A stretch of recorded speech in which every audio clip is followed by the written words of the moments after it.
Recht herzlich willkommen zur heutigen Ausgabe von Infobreak Kapitalmarkt Update von Raiffeisen Capital Management.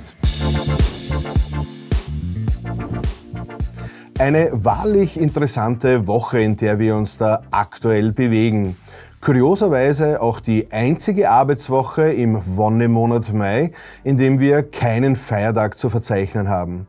Neben den Auswirkungen der veröffentlichten US-Arbeitsmarktzahlen sowie anstehender Konjunkturdaten wie zum Beispiel die US-Inflation für den Monat April oder auch den ZEW-Indikator aus Deutschland gibt es natürlich auch immer wieder großes Interesse am Wahrheitsgehalt der Behauptung Sell in May and go away, but remember to come back in September.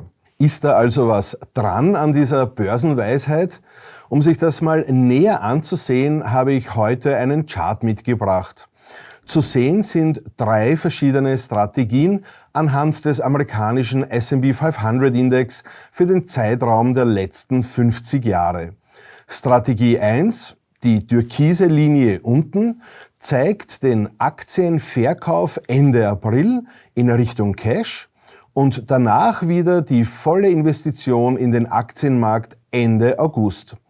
Strategie 2, die graue Linie, zeigt die gleiche Aktiengestionierung wie bei Strategie 1 mit dem einzigen Unterschied, dass mit dem Cash aus dem Aktienverkauf bis Ende August in US-Staatsanleihen investiert wurde.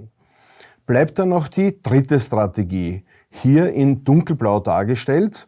Hier handelt es sich um eine klassische Buy-and-Hold-Aktienstrategie über die gesamte Laufzeit. Und siehe da, das Ergebnis ist relativ eindeutig.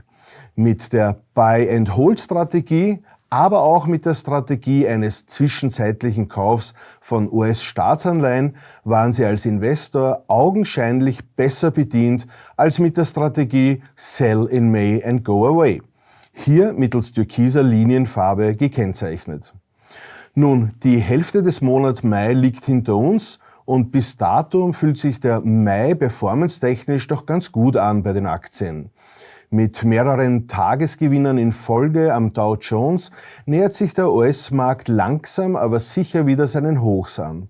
Und das, obwohl in der vergangenen Woche die Zahl der Antragsteller auf Arbeitslosenzahlung um 22.000 auf 231.000 Personen angestiegen ist. In diesem Fall galt wohl eher der Spruch Only bad news are good news.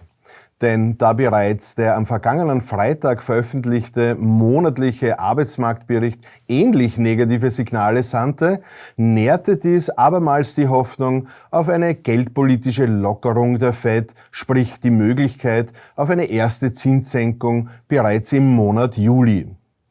Ebenso von Vorteil war die Tatsache, dass mittlerweile 85% der im S&P 500 Index vorhandenen Unternehmen ihr Zahlenwerk für die aktuelle Berichtssaison vorlegten und davon immerhin 78% der an sie gestellten Gewinnerwartungen übertreffen konnten. In Summe steht ein Gewinnwachstum von plus 7,8% und ein Umsatzanstieg von 3,9% bei Corporate America zu Buche. Ebenso erfreulich war die gestern Nachmittag veröffentlichte Umfrage des Mannheimer Zentrums für europäische Wirtschaftsforschung, kurz ZEW-Index für Deutschland. Das Barometer für die Erwartungen der Wirtschaft für die kommenden 6 Monate stieg im Mai um 4,2 Punkte auf 47,1 Zähler und damit zum 10. Mal in Folge. Die Belebung der Weltwirtschaft stimmt die befragten Ökonomen so optimistisch für die deutsche Konjunktur wie seit über 2 Jahren nicht mehr. Höher lag das Barometer zuletzt im Februar 2022, ehe der russische Krieg gegen die Ukraine die Konjunkturerwartungen abstürzen ließ. Wollen wir also alle hoffen, dass sich der aufkommende deutsche Konjunkturoptimismus auch in erfreuliche Returns an den Börsen wiederfindet. Denn, wie heißt es so schön? The trend is your friend. Oder never try to catch a falling knife. Oder doch ganz einfach nur I don't like Mondays. Mit einem Augenzwinkern auf die Börseweisheiten dieser Welt verabschiedet sich euer Christian Leinweber aus Wien.